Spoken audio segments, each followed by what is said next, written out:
Bismillahirrohmanirrohim. Assalamualaikum warahmatullahi wabarakatuh. Baiklah, kami dari kelompok 1 akan mempresentasikan laporan tugas akhir mengenai regresi linear berganda model faktor resiko. Adapun anggota dari kelompok 1 yaitu Raisa Handra dan Rahima Hilda.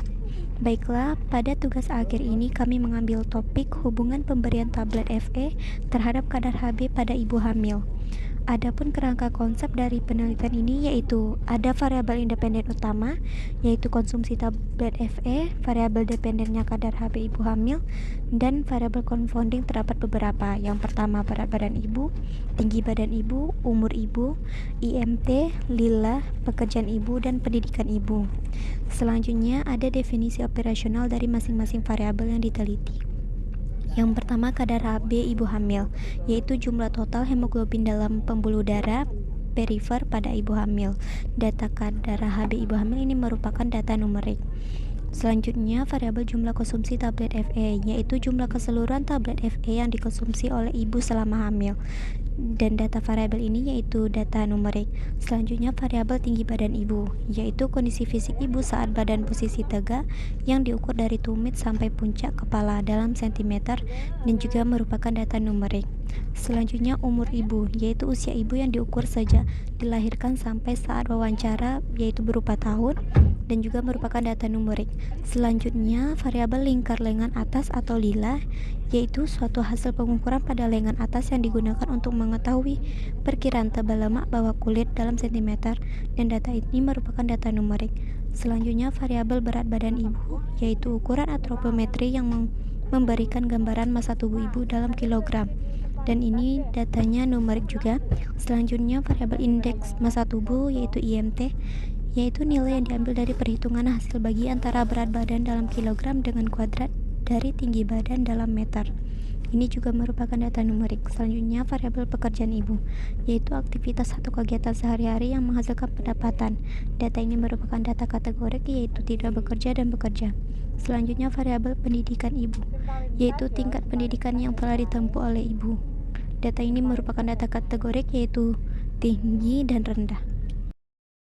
Baiklah, langkah pertama yaitu kita melakukan uji interaksi, yang mana dalam melakukan uji interaksi ini kita membuat variabel interaksinya terlebih dahulu dengan menggabungkan variabel independen utama dengan variabel confounding. Caranya yaitu dengan klik transform, klik compute variable. Pada target variabel kita buat nama variabel interaksinya dulu, misal interaksi 1.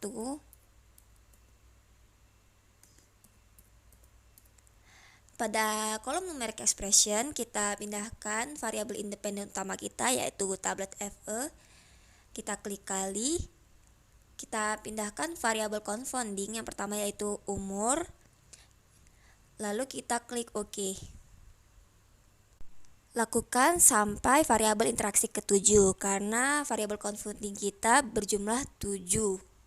Baiklah, selanjutnya untuk melihat apakah terdapat interaksi antara variabel-variabel tersebut, kita klik analyze, kita klik regression, kita klik linear. Pada kolom dependen kita pindahkan variabel Hb, dan pada kolom independen kita pindahkan variabel independen utama, variabel confounding, sampai variabel interaksi yang ke-7 tadi. Setelah itu kita klik statistik, kita centang confidence interval, klik continue, lalu kita klik OK.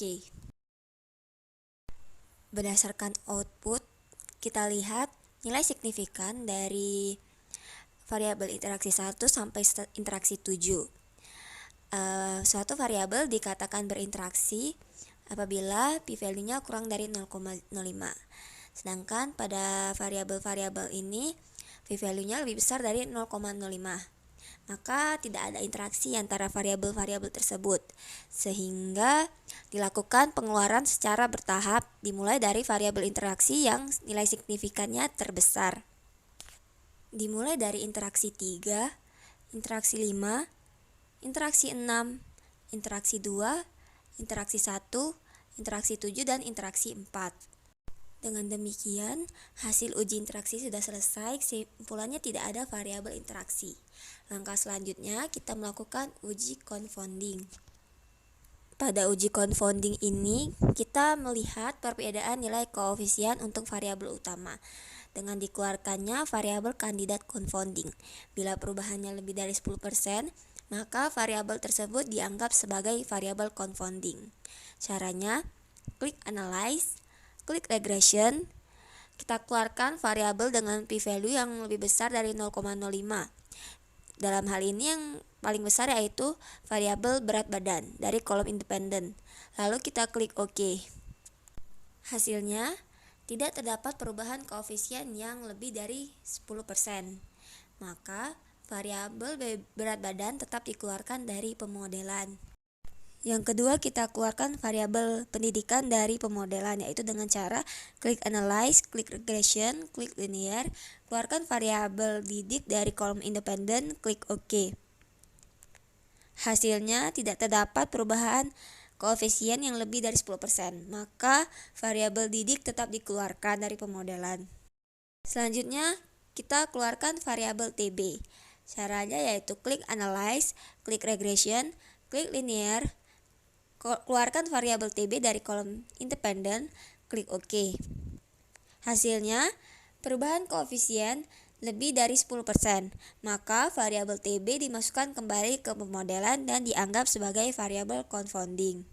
Selanjutnya, variabel IMT dikeluarkan.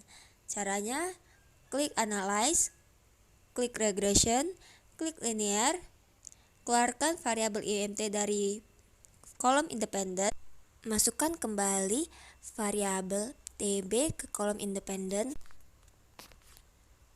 Hasilnya, perubahan koefisien tidak lebih dari 10%, maka variabel IMT tetap dikeluarkan dari pemodelan.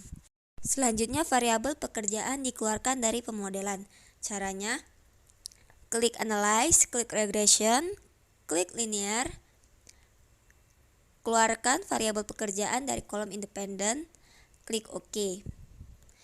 Hasilnya perubahan koefisien tidak lebih dari 10%, maka variabel pekerjaan dikeluarkan dari pemodelan. Selanjutnya, variabel umur dikeluarkan.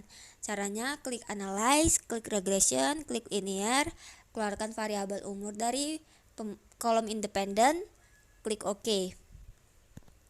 Hasilnya perubahan koefisien tidak lebih dari 10%, maka variabel umur tetap dikeluarkan dari pemodelan. Yang terakhir, variabel lila dikeluarkan.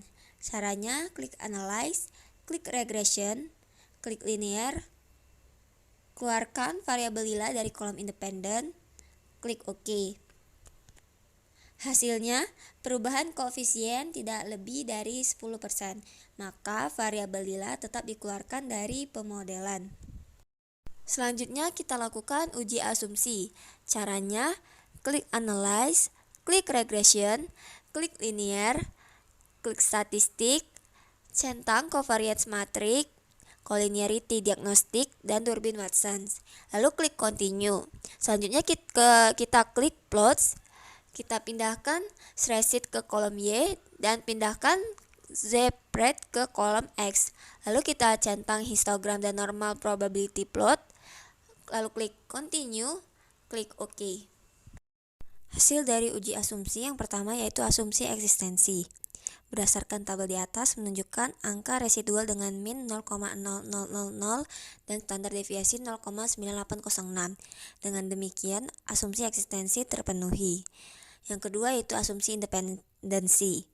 Dari hasil uji didapatkan koefisien Durbin-Watson sebesar 1,882, di mana nilai tersebut masuk dalam rentang nilai min 2 sampai dengan plus 2, maka asumsi independensi terpenuhi. Yang ketiga, asumsi linearitas. Dari tabel di atas menunjukkan nilai p-value sebesar 0,0000 kurang dari alfa 0,05, berarti asumsi linearitas terpenuhi. Yang keempat, asumsi homoscedasticity. Dari hasil plot di atas terlihat lebaran titik tidak membentuk pola tertentu. Dengan demikian, asumsi homoscedasticity terpenuhi. Yang kelima, asumsi normalitas. Dari grafik normal p-plot terbukti bahwa bentuk distribusinya normal, berarti asumsi normality terpenuhi. Yang keenam, asumsi multicolinearity. Dari hasil uji asumsi dapatkan nilai V sebesar 1,152, kurang dari 10. Dengan demikian tidak ada multicolinearity antara sesama variabel independen. Berikut adalah penyajian datanya. Berdasarkan tabel, diketahui bahwa model regresi yang diperoleh dapat menjelaskan 23,1% variasi variabel dependen kadar Hb. Terdapat hubungan antara jumlah konsumsi tablet Fe dengan kadar Hb ibu setelah dikontrol oleh variabel tinggi badan ibu. Ibu yang mengkonsumsi 1 tablet Fe setiap hari akan menyebabkan kenaikan kadar Hb sebesar 0,021 gram persen. Pada populasi umum, 90% peneliti percaya bahwa adanya hubungan jumlah konsumsi tablet Fe dengan kadar Hb ibu hamil setelah dikontrol variabel tinggi badan ibu dengan rentang 0,005 sampai 0,036. Baiklah, sekian presentasi dari kami. Apabila ada kesalahan kata, kami mohon maaf. Kepada Allah kami mohon ampun. Wassalamualaikum warahmatullahi wabarakatuh.